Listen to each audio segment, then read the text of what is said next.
Welcome, everybody, again. Welcome to this episode of Mujer De Exito, Unbounded, Woman of Success Without Limits. If you're watching us here on the Coach Marty Angel YouTube channel, bienvenidas. I am so incredibly excited. Today we have a special guest. Hoy tenemos una invitada sumamente importante, ¿eh? Así es que bienvenidas al show de hoy. Vamos a estar platicando ahora con Claudia de Moncarz Law. Es abogada y a la vez también es latina y viene de Panamá y tiene mucho que ofrecernos. She has a lot to share with us today. This is Claudia from Moncarz Law, and she is an expert in her own field. And if you pay taxes, or if you've ever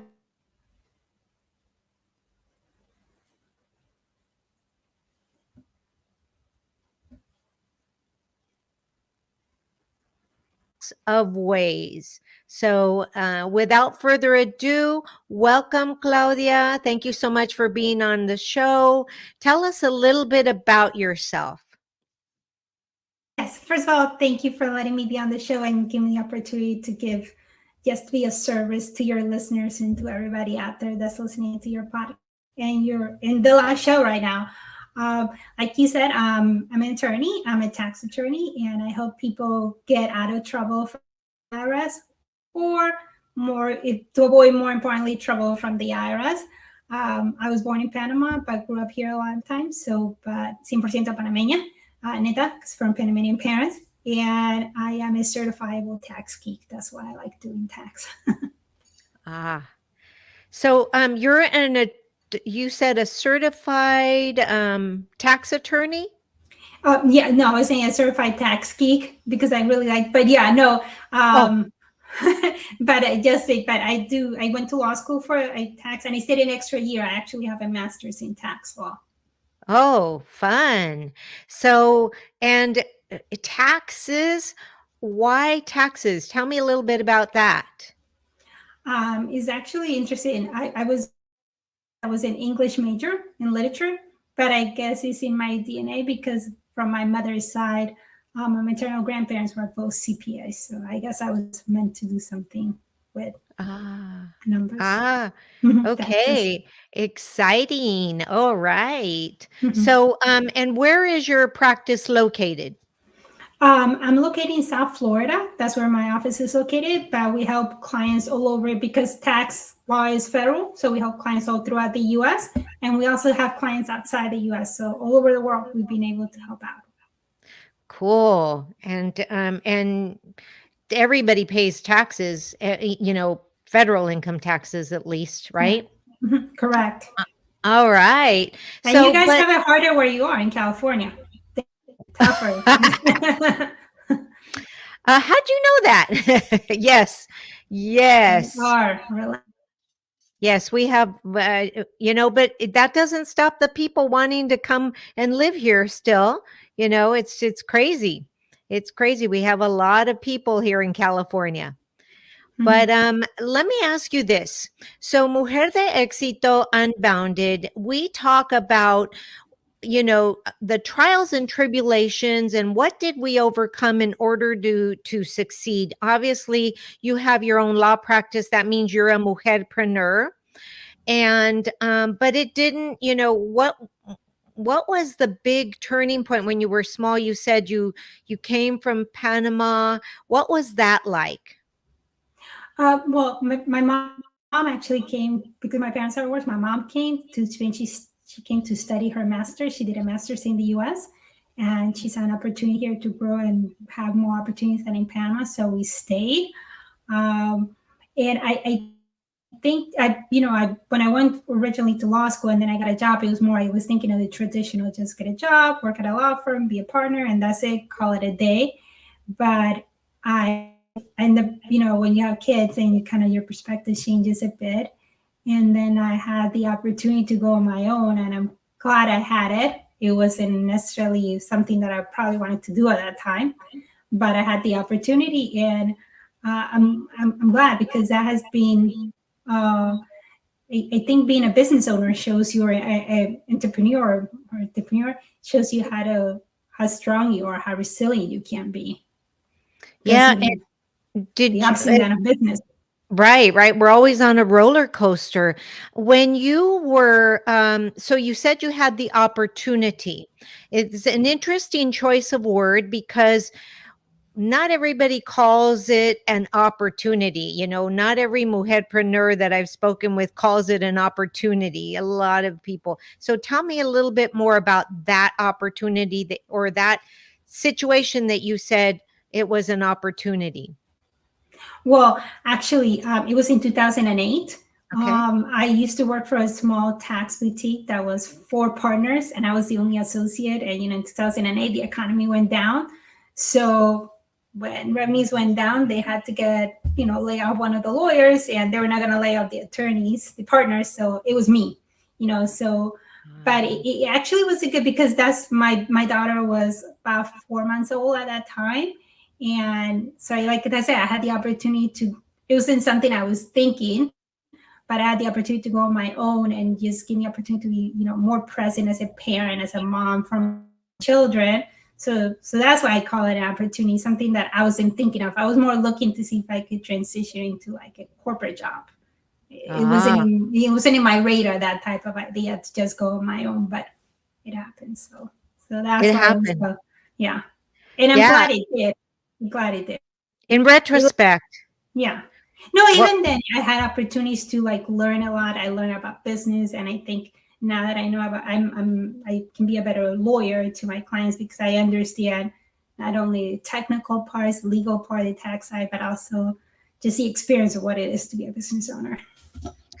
right, to be a business owner. So that's amazing. And did you get any naysayers like telling you like, it's going to be really hard. You've got kids, you're never going to make it. Any naysayers that came your way? Um, Not that I remember. And I was I have a good partner, so he was very supportive. So I probably and I only have like I only have like a few people whose opinion I genuinely pay attention to, and those my core people. They were supportive. The rest, it just faces me. So I just kind of so if there was, they were not in my core people, so that didn't face So it me. didn't bother you. And so you began your law practice and you opened up your doors. And how long before you actually started to really get that steady stream of clients? It took it took a while because we're marketing, and it takes just like doing, just you have to try and see.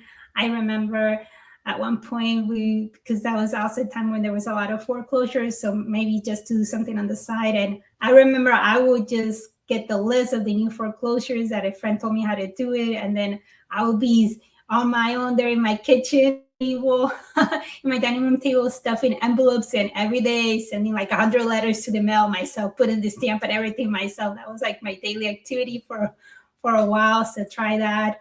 But it's never ending. We're coming up with a new division in the firm and a new service for clients, and now we're trying the things of how we can create, bringing the leads and bringing them the clients to this new service. And once more, it's me doing things to try to work. And it doesn't work, then we have a plan B and C and D. I think Yeah. it's always that way.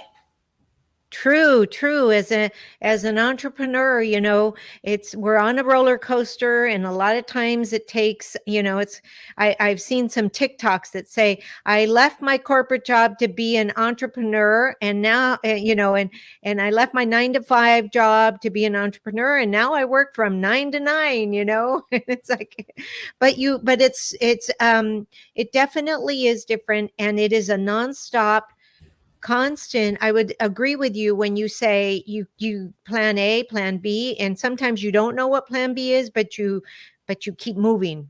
You keep moving. I think that forward motion is what it is. Would you agree? Yeah, well, I think we always have to, I mean, grow. I mean, that's Yeah. what every cell, everything in the world has to grow. So either you grow or you die. So we'll keep on growing, keep on moving, keep on motion, right? Right, right. So, what when you get a client, what is the number one, like the number one question you get asked, or what is it that you cover most? Well, we have the the main things that we do is a lot of tax resolution, which when you have trouble with the IRS that you're money to the IRS, that's what we have a lot. So just how to strategy, how to get them out of, like a game plan, how to get out of that debt, how to resolve it.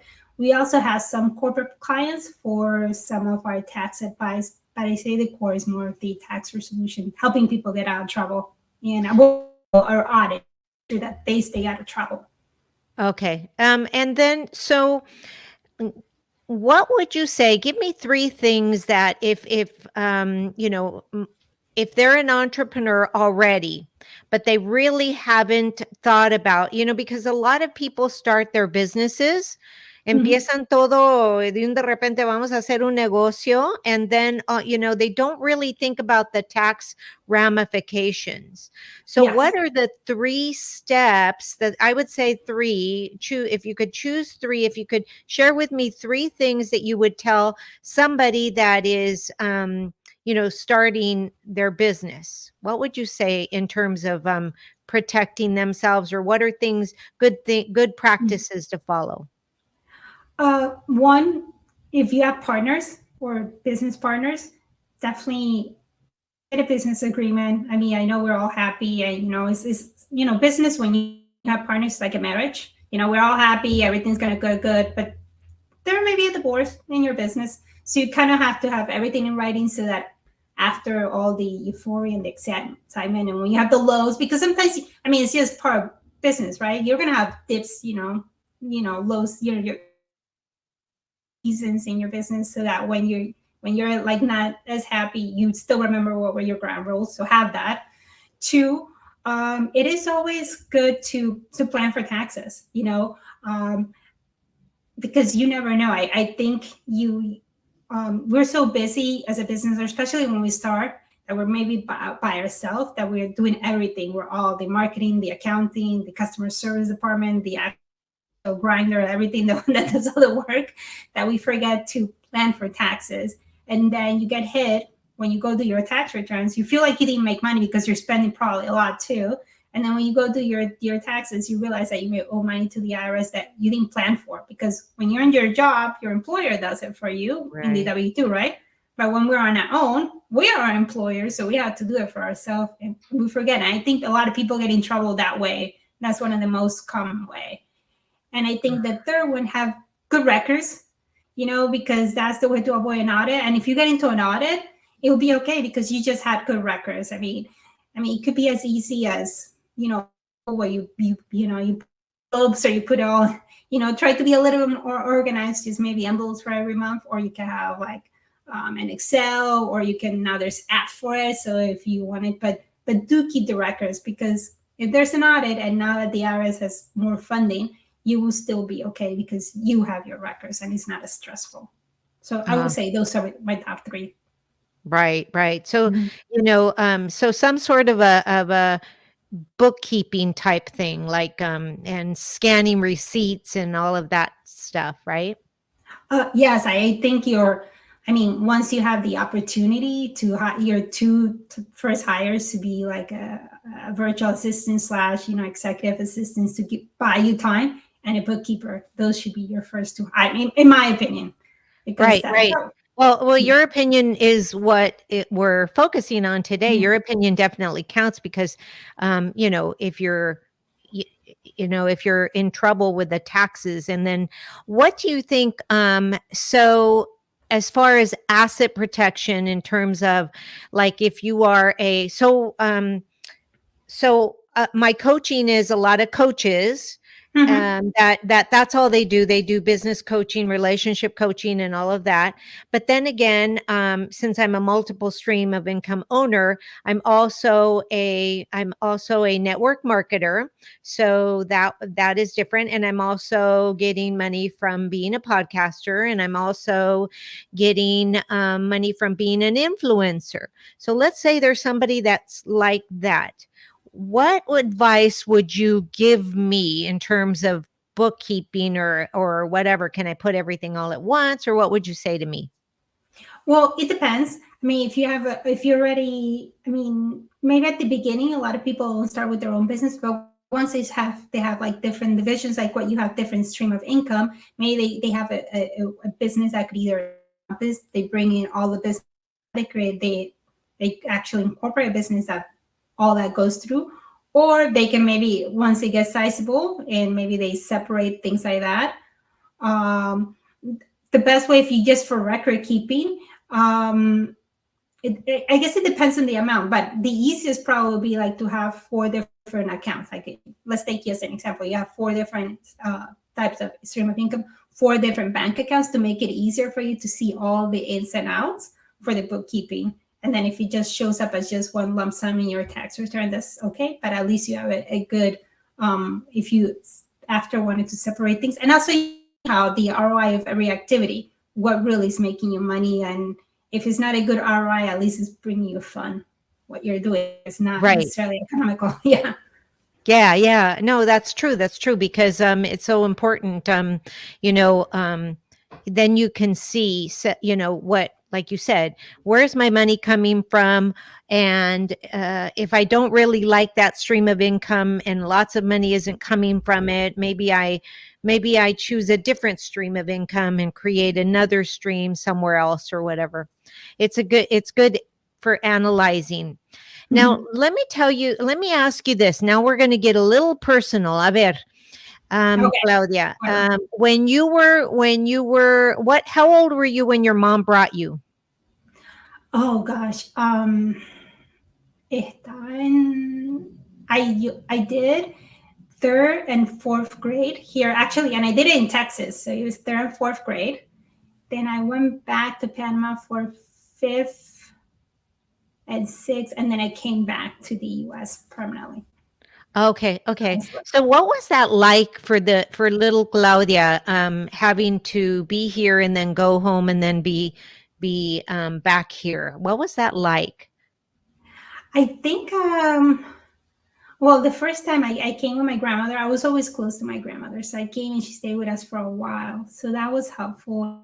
And I don't think I wanted to come here live permanently, but I'm glad my mom did and she had the vision because there's always more opportunities. I think more opportunities here that I would have had in Panama. Okay.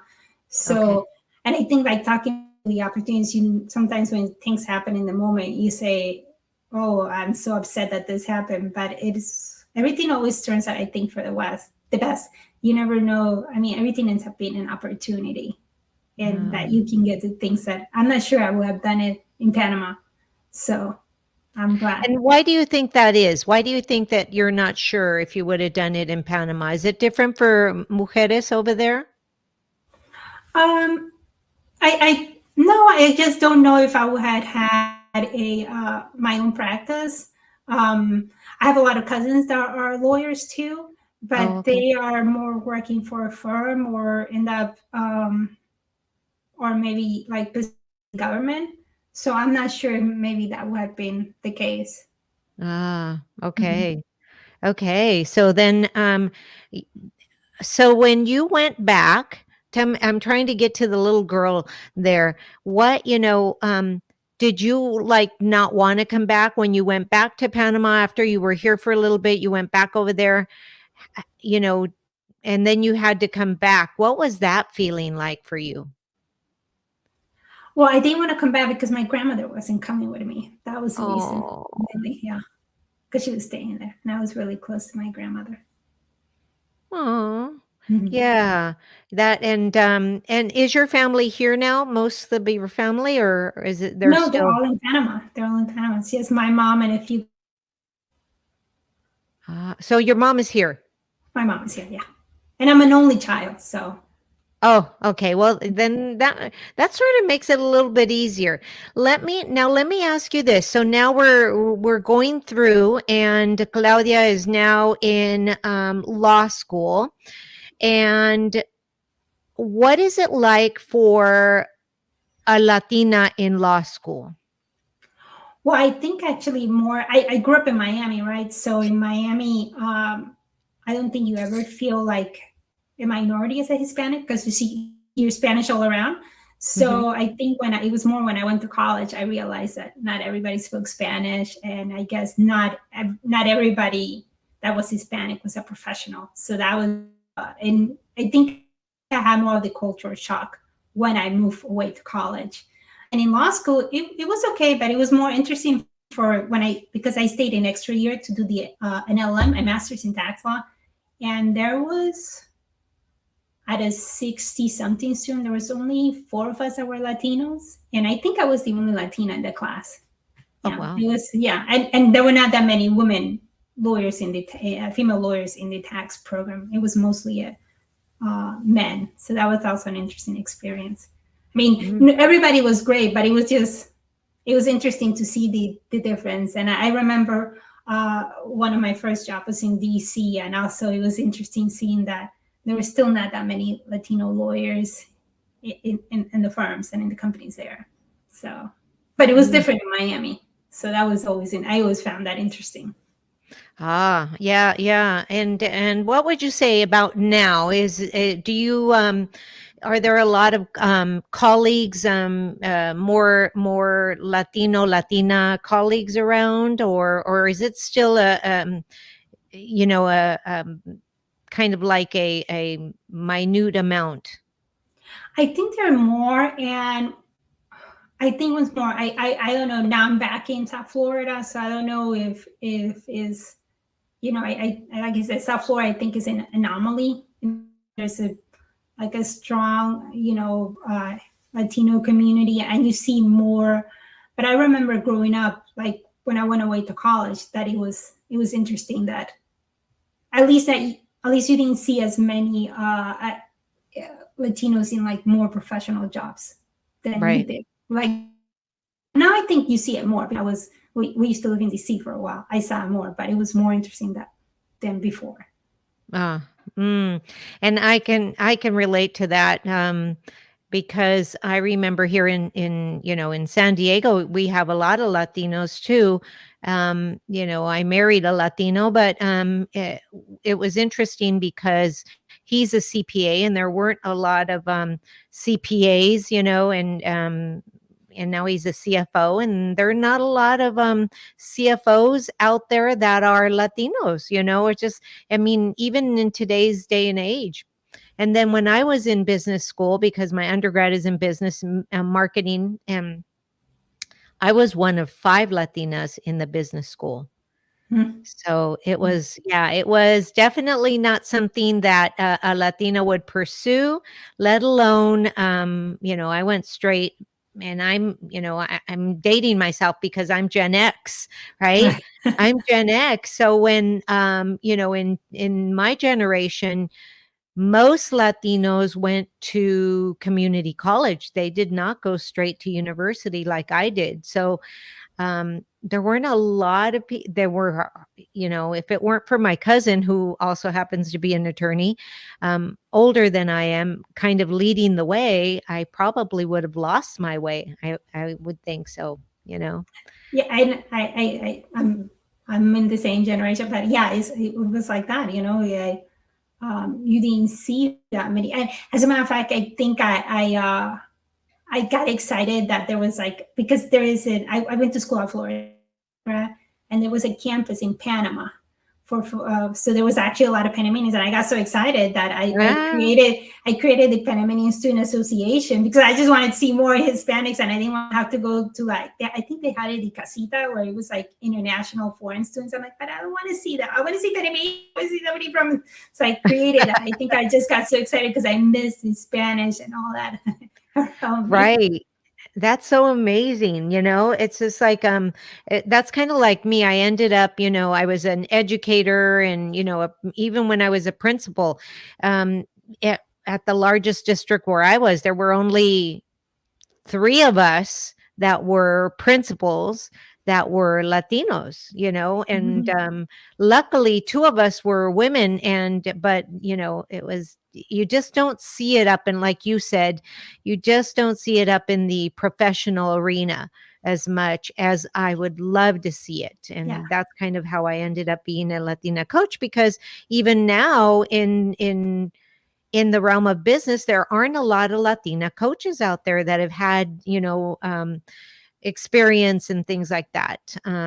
So, but let me, And I guess yes, just also thank you for this opportunity. I think this is definitely not much of this is in Spanish is very hard. That's why I make it a point like everybody that works in the firm is bilingual. So we make ah, it so we can serve our community best. there you So we go. are all Hispanics or Latinos. So I mean that's our core of who we want to serve in our firm, and that we, because sometimes things like this, like about your taxes and law, sometimes you might be fluent in English, but you feel more comfortable speaking Spanish about them, right? Your native language.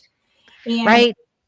and thank you for this opportunity, because not many, I think, in our community, this is not being spoken enough about. So thank you for letting me Oh, share my absolutely. knowledge out there, because knowledge Yes, is yes. power. That's the way I always Yes, say. knowledge is power, and it's important because, I know that even a blue collar worker needs help as well, because sometimes, um, there's ways that they can, shield themselves, shield their income in different ways. And, so do you practice in your law is, asset protection, or Uh, I do, but it's that one's more like state based. So we do give a little advice, but that the rules change state based, and and I guess interestingly enough, I think I just one time I said I think 60% of our first immigration or first generation Latinos are actually entrepreneurs. We are a very entrepreneurial society, yes, but unfortunately, a lot of our businesses are micro businesses, which means that yes, they barely make 100,000. yes, So yes. that I think a lot, and if you plan well, I think with your taxes and also if you have clear ideas, not only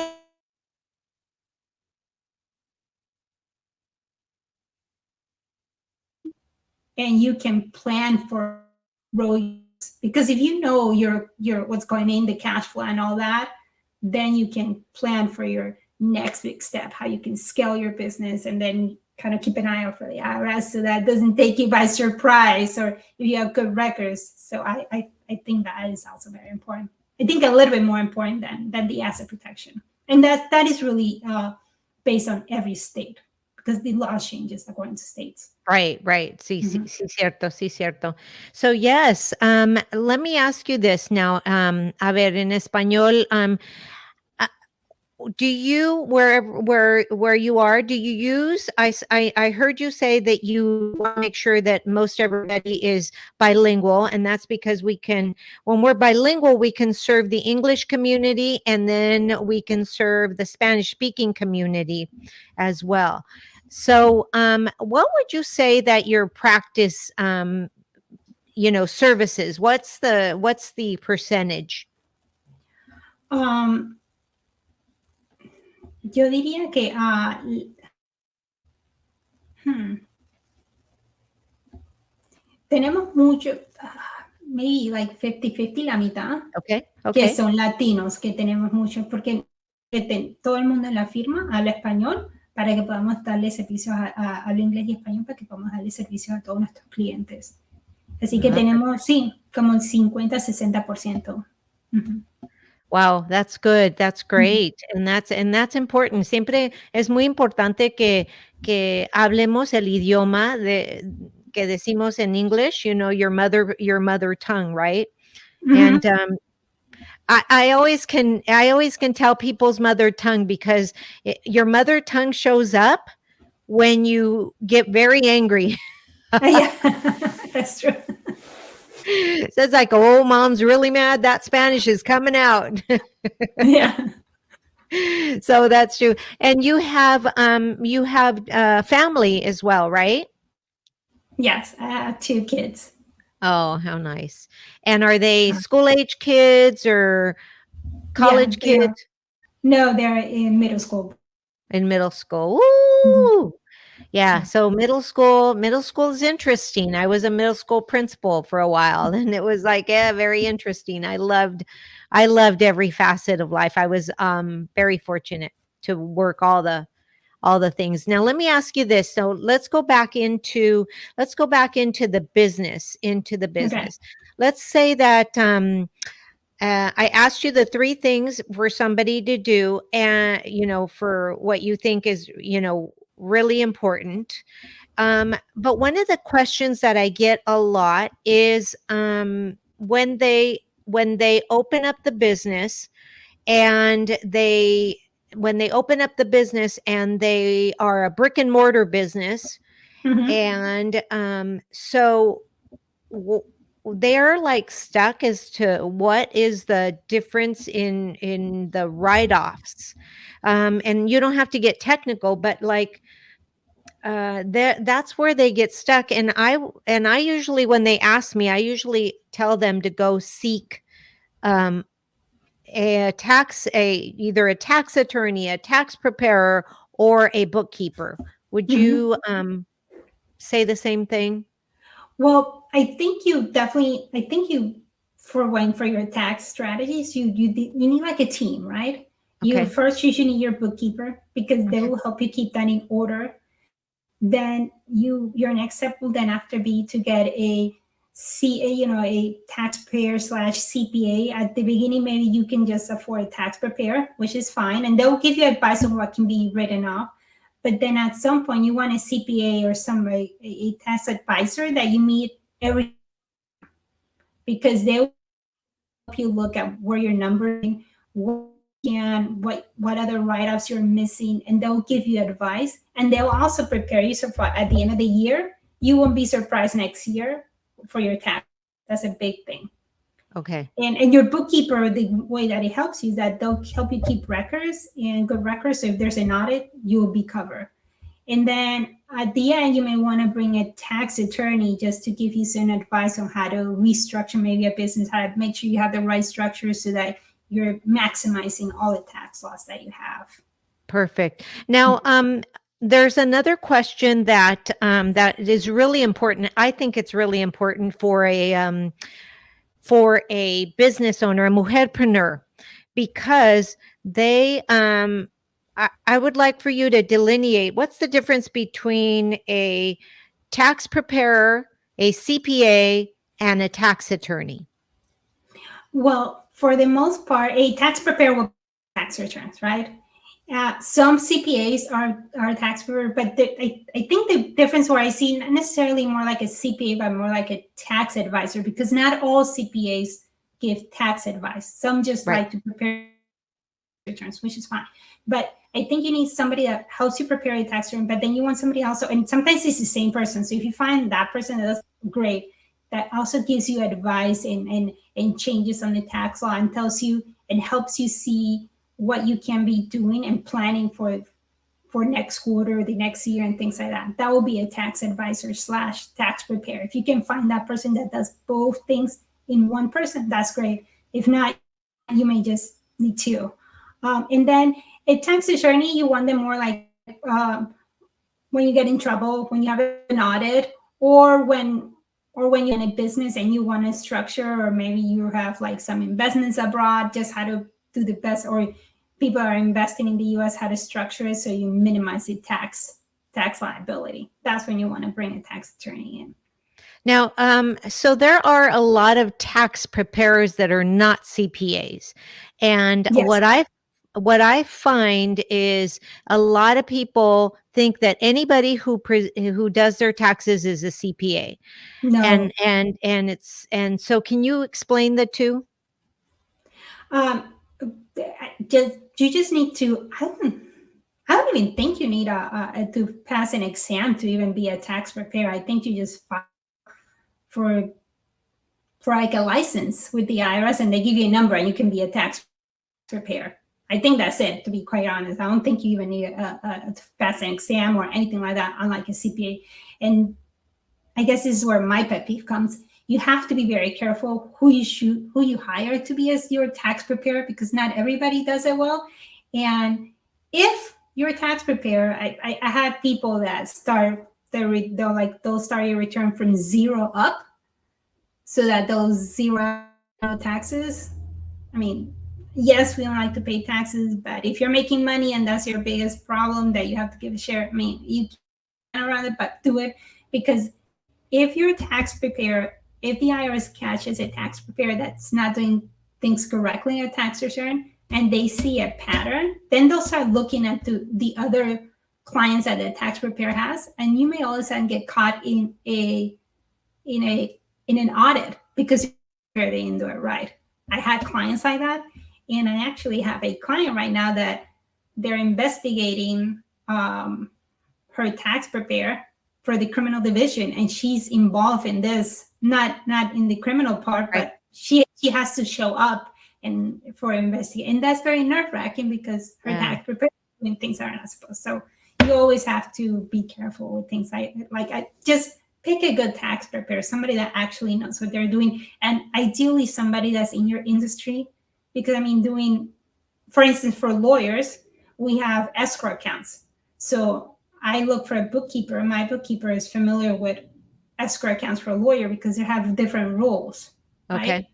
All So, right. I mean, and people that have particular things, or maybe if you're in construction, I know they have different, and I mean, whether the timing, you can save money. So you want somebody that knows your business, I think, also when you're picking a tax preparer, so that Right. they can help you. Even if they're tax preparer, just this experience, they will be helping you, even if they're not a CPA. Right. Yeah, and I find that a lot. My husband is he's a CFO and he's a CPA in 3 states.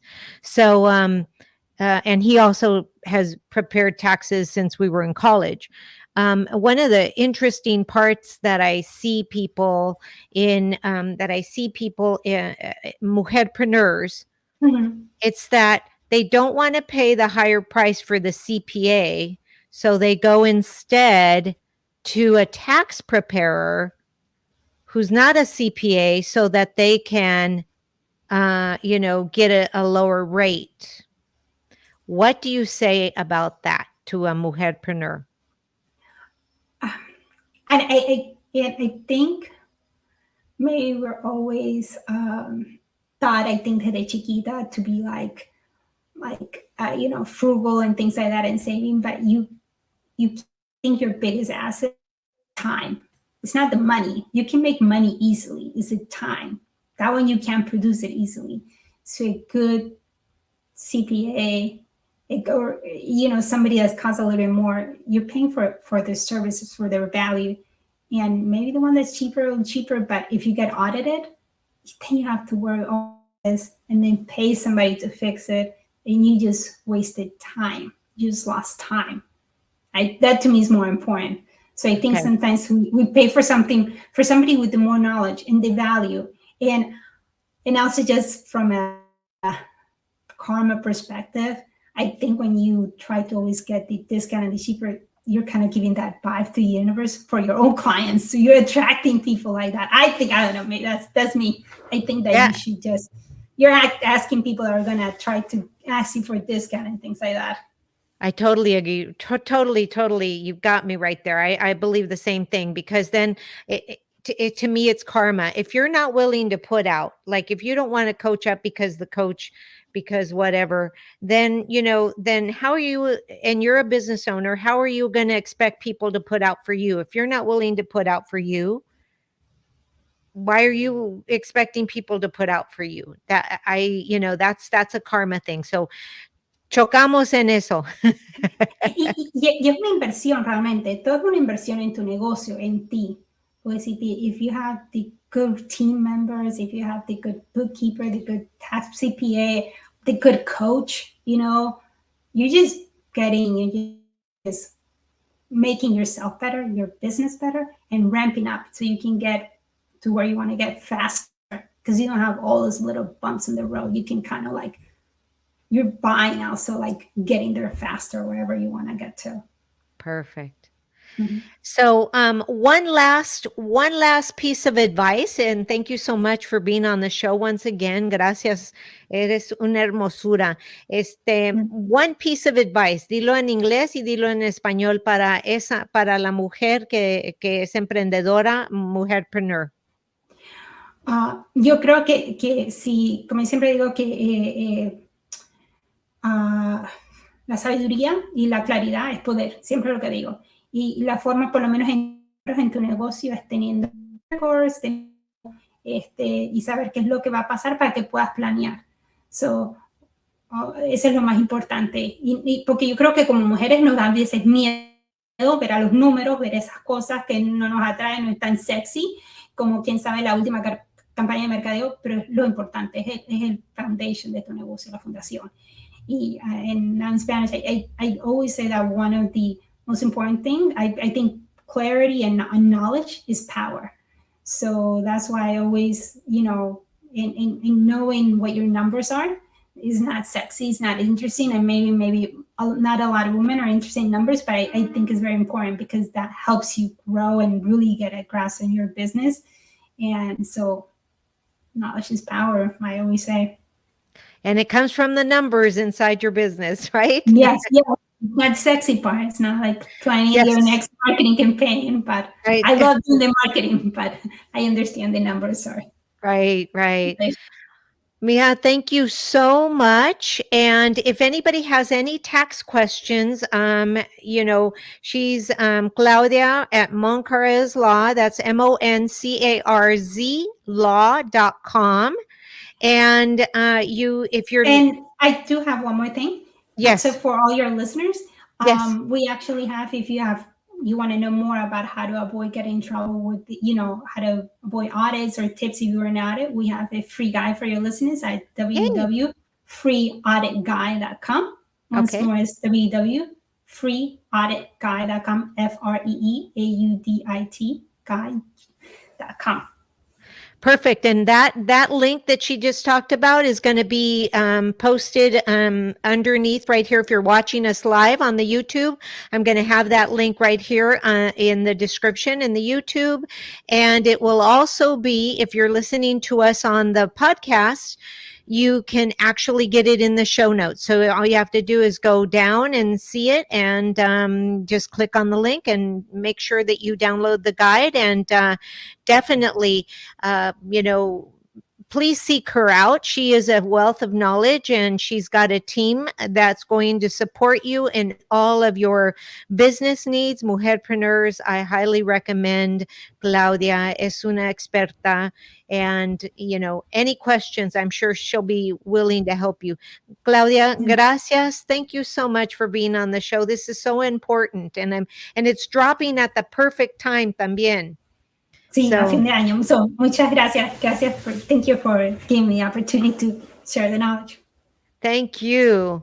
All right, guys. Thank you so much. And like I said before, if you're watching us on YouTube, remember to hit that like and hit that bell so that you can see every time I go live. And then as well, you can click her link in the Mujer De Exito Unbounded podcast and you can listen to it. We're on Apple Podcasts, we're on Podbean, we're on Good Pods, we're on Audible, you name it, we're everywhere. So thank you so much for showing up. Have a great day. Bye.